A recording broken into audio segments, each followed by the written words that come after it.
Okay, we're here with Paul and Mary Bland, also known as Mary Woronov and Paul Bartel. Welcome to the show.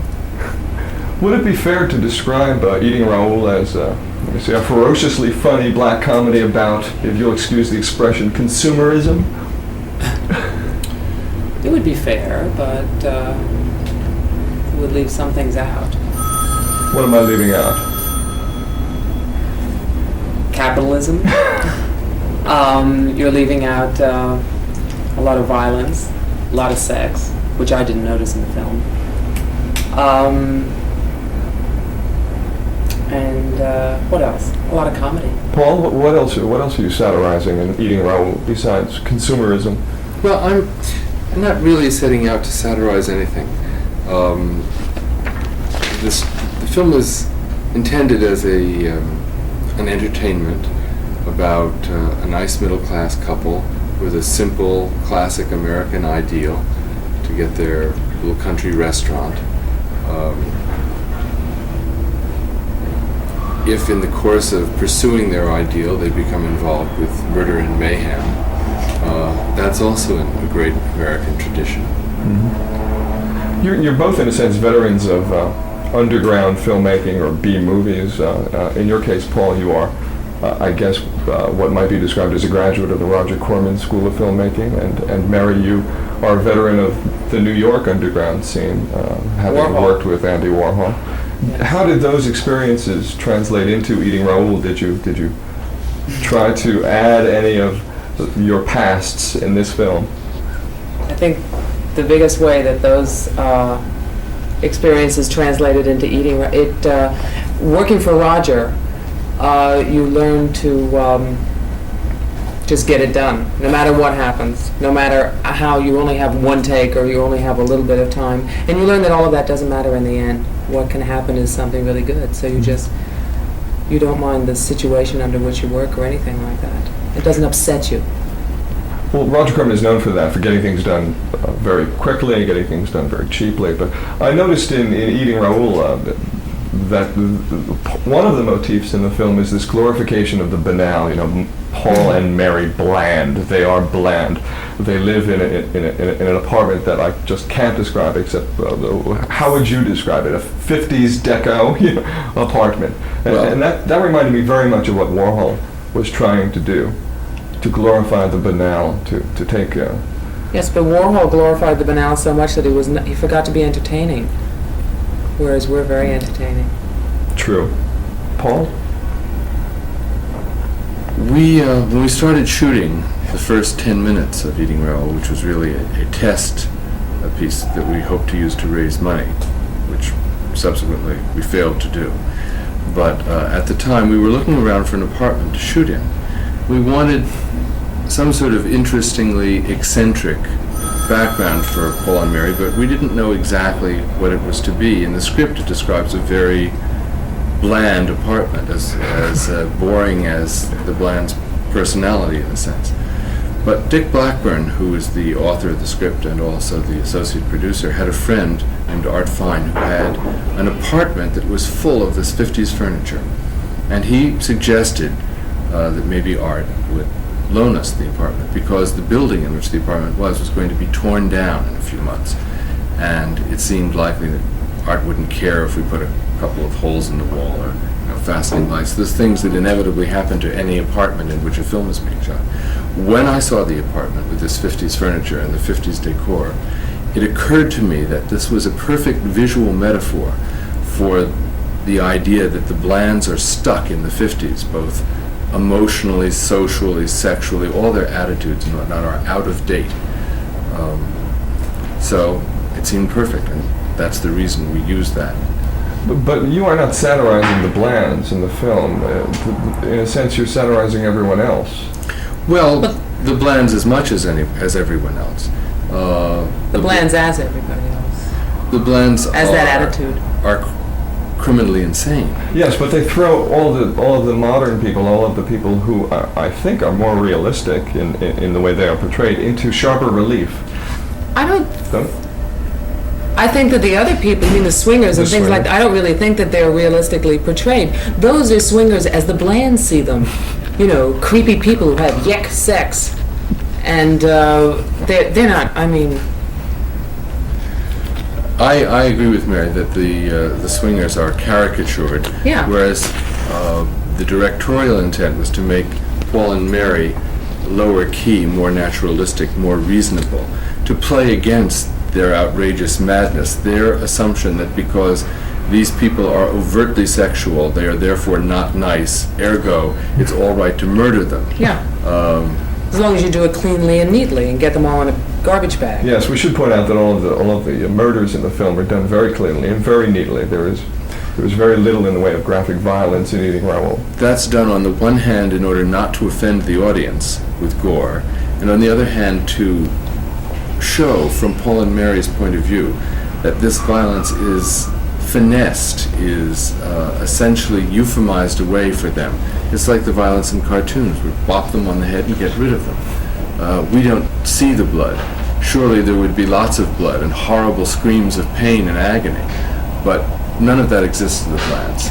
What we make fun of is the moral attitude of the 50s, where it's wonderful if you're like Rock Hudson and Doris Day and you sleep in twin beds and you have matching pajamas, but you don't have sex. And this is how they've been brought up. They follow that strictly. I mean, Paul and Mary don't.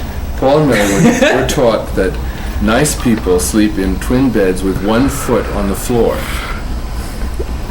That was the old rule, right? 1 foot had to be on the floor. Yes, when you were shooting a dormitory bedroom rule. scene, 1 foot of each actor had to be on the floor on the opposite side of the bed. How did you raise enough money to make such a bizarre, although hysterically funny, film? I spent all the money that I'd saved from the profits of Cannonball, my last film, and then my parents gave me the money they got from selling their house, our old family house in Montclair, New Jersey, plus the money that my mother had in the stock market. And how much did Eating Raoul cost to make? About $500,000. It's all up there on the screen, folks. Looks wonderful. At the press conference at the film festival, you indicated that 2 of your influences in making Eating Raoul were Kind Hearts and Coronets and The Lady Killers. Can you elaborate a bit on that? Well, those are both English comedies of the 50s, and in both of them, the audience is made to identify with a central character who is committing murders. In The Lady Killers, the central characters are a group of bank robbers, and actually they are trying to commit a murder and never succeed in doing it. There's a bumbling old lady who's in their way. However, in Kind Hearts and Coronets, there is an aggressed against young man whose ambition is to get to win a coronet. He wants to inherit, I forget what the title is, but he's trying to inherit a title, and there are 6 or 7 relatives between him and the title. It's Alec Guinness playing all the roles, as I recall. All the victims. All the victims. An old suffragette, an old retired general, all sorts of peculiar characters, and each of the murders is amusing and inventive, but your identification is with the murderer. And that's what I wanted. I wanted people to identify with Paul and Mary and find themselves cheering for Paul and Mary in their campaign to get this country restaurant. Cheering with Paul and Mary also because they suffer things that other people suffer. Their credit card has been stopped. Someone's thrown up on their card. Yes, I mean, their landlord just increased their rent. They lost their job. They have all these. They don't deal with any of these frustrations. They swallow it and they swallow it and they swallow it, and then finally they murder someone. How did you cast the film? Mostly from friends. Except for 2 or 3 actors, but including the crucial role of Raoul. There were only 2 or 3 people that I didn't know or hadn't known before we started shooting. We had a hard time casting Raoul. We interviewed a lot of different actors, and finally I called the Mark Taper Forum, which had just put together the cast for the film of Zoot Suit. And when we described the role that we were trying to cast, a young, attractive, sexy, funny Chicano, the guy said, well, there's really only one. And it was Robert Beltran, and he was right. He is a graduate of Luis Valdez Teatro Campesino, Mhm. correct? And he also has 3 years at RADA. Or was it 2? I think it was 1. Perhaps it was 6 months. He visited RADA. Yes, Well, he knows where RADA is. I think so. Whose original idea was the script? Well, it was my idea to do a story in which Mary and I could play the leads. We'd done rock and roll high school together as actors, and after that, I thought it would be interesting to see if our personalities could support a whole feature film. However, nobody else thought it was interesting. No, we couldn't get a penny to pursue such a project. So, on a wing and a prayer, I talked my friend Dick Blackburn into collaborating with me on a story. We sat at Schwab's and came up with virtually the whole story, including the title, Eating Raoul. Then I was able to lure him with a free trip to Europe when I was on the jury of the Berlin Film Festival, and a little bit of money, and he wrote the first draft of the script, and then I wrote the second draft, and Were you at all concerned that you would have a problem both starring and directing? No, I thought that it would be much easier than it in fact turned out to be. It's something that I would not undertake to do again. In fact, Dick helped a great deal in the direction of those scenes that I was in, standing behind the camera and giving me advice and whatnot. Mary, what's it like working with a director with whom you've become very friendly? Is it more professional, less professional? Is it just awkward? What? It's great. Really is. Also, I mean, Paul, because he knows me, I mean, there are just a lot of things that you don't have to explain. There's a lot of meeting that you don't have to do and everything like that. And we just sort of understood each other. A little bit about your backgrounds. Paul, you've already said that your family is from Montclair, New Jersey. I noticed that you were born in New Jersey. Have you lived there? Or were you raised there? Yes, through high school. Then I went to UCLA. Went away to California to college because they had a good film school, and particularly a good animation department. At that time, I thought I wanted to direct animated cartoons. And then gradually I realized that the life of an animator is fairly... Boring. Well, no, not boring, but private, isolated. It isn't a terribly social life. And the possibilities of the animated cartoon seem to be closing down rather than opening up. They got so expensive to make, and the really good, interesting ones really found no way of being distributed. The market was really in television, and the kind of stuff television was turning out was so appalling. So I sort of lost interest in animation and gravitated towards acting and playwriting and ultimately live-action filmmaking. At what point in your career did you co-write the script for Cornucopia Sexualis? It was after I had stopped making documentaries while I was trying to get involved in a feature project of my own. I had met Brian De Palma when a half-hour featurette of mine had opened theatrically with an hour short feature of his. Was that Naughty Nurse? No, it was, my film was The Secret Cinema. Brian's was Murder a la Mode. And the guy who had produced subsequent films of Brian's, Greetings and Hi Mom, named Chuck Hirsch, wanted to try his hand at directing. And since he and I were friends, I helped him get the production together and worked on the script with him and played a central role in the film. It was a softcore porno film, and our title was Yes, Joe, I never told you about this, but I have a checkered past. Cornucopia Sexualis was the our title, but the release title, the distributor called it Does Size Really Count? In this film, I played a demented psychiatrist who runs a group therapy session, and each of the members of my group tells the story of the experience that led to his or her sexual dysfunction. George, This sounds like perfect training for Eating Raoul, but continue. The climax of the film is a member of the group who is completely paralyzed and unable to speak. So her sexual adventure, which has been pieced together by our researchers, is acted out in front of her by other members of the group in the hope that the shock of seeing it reproduced will cure her, but instead she falls over dead. And there's a little epilogue in which I'm viewed in prison, soliciting funds for my lawyer and in order to carry on with my experimental psychiatric work. Where can this little gem be found today? I have no idea. I haven't seen it in years and years and years. It was kind of funny, but I wish I had a print of it. It'd be great to show at parties. When did you become involved with Roger Corman and New World Pictures? Well, shortly after doing Cornucopia Sexualis, Chuck Hirsch, who had directed it, brought me a script called Blood Relations, which had been written, by coincidence, by two guys with whom I'd gone to college, UCLA, that I'd been seeing for years. And it was very interesting. I thought it had possibilities. I optioned it from them. I rewrote it.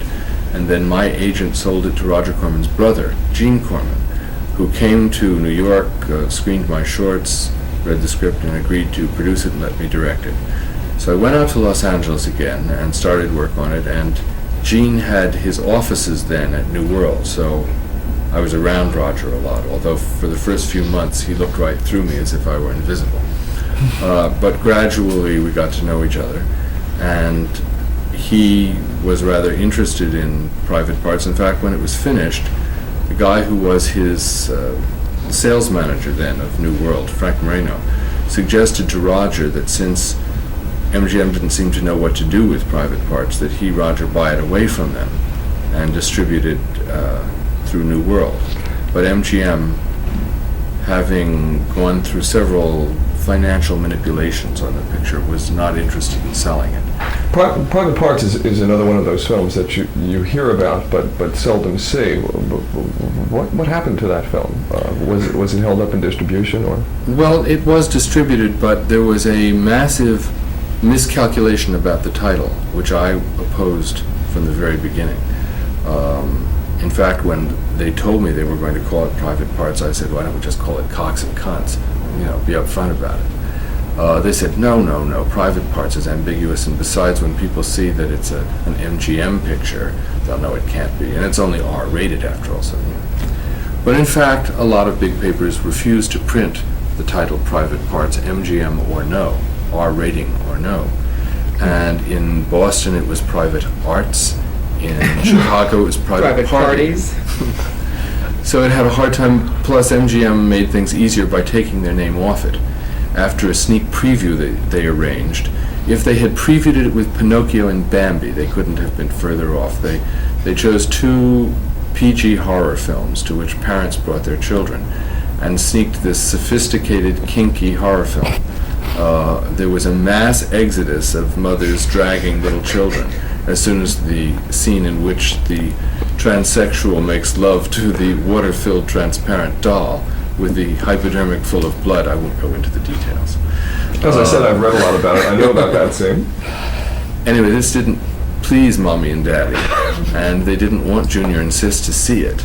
And they wrote some very vitriolic cards in which they accused MGM of having betrayed its heritage and distributing porno. And the sales department at MGM pulled their name off it, pulled the line off it. It went out as a premiere production, and it went immediately, in the parlance, into the toilet.